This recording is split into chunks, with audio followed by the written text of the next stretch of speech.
Hey, what is up guys, it's Jason. Welcome to today's episode. So I've recently got my DJI Osmo Mobile 2 and of course I was so psyched to try it out. I made my first video about the new features and improvements over this gimbal right here.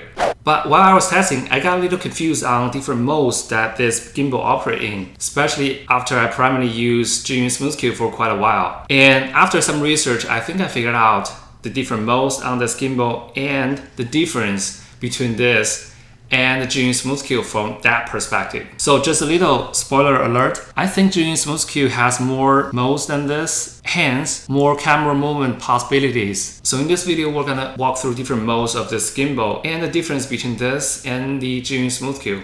Oh, and let me introduce Meow Meow, the leading actor in this video. I know we're very creative on the name. Without further ado, let's dive into it. The camera is there.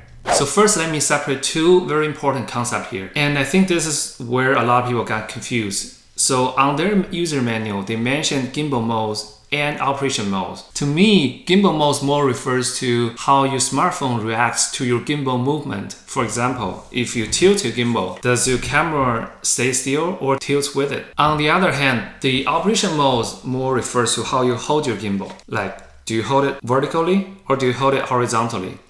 Or you can combine different gimbal modes and operation modes, and that gives you more controls on the whole setup. Hence, more varieties on the camera movement and shooting angles.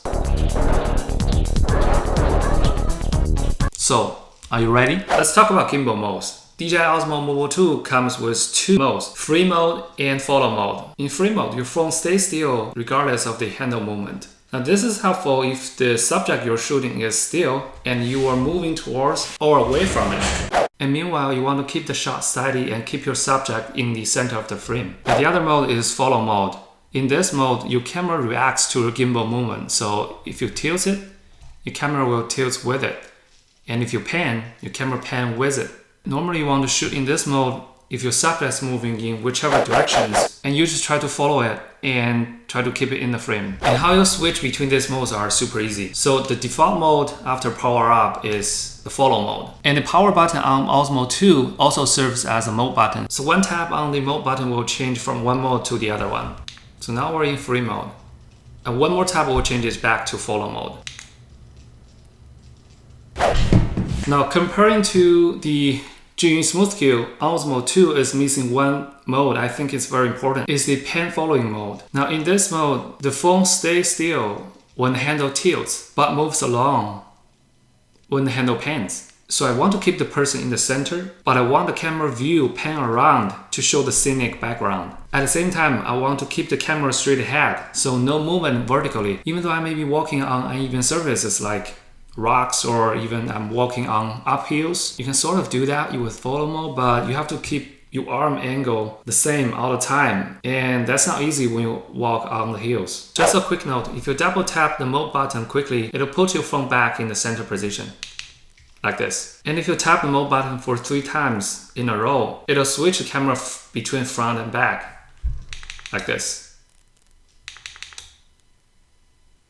And that is assuming you are using the DJI Go app. It won't work on the native camera app or any other third-party apps. So now we got that out of the way, let's talk about operation mode. So this part is super easy. This is all about how you hold your gimbal. This is what's called upright mode. So this is how you hold your gimbal most of the time. Flashlight mode, where you hold it like this. Underslung mode, maybe shooting some low-angle shots. And the last is portrait mode.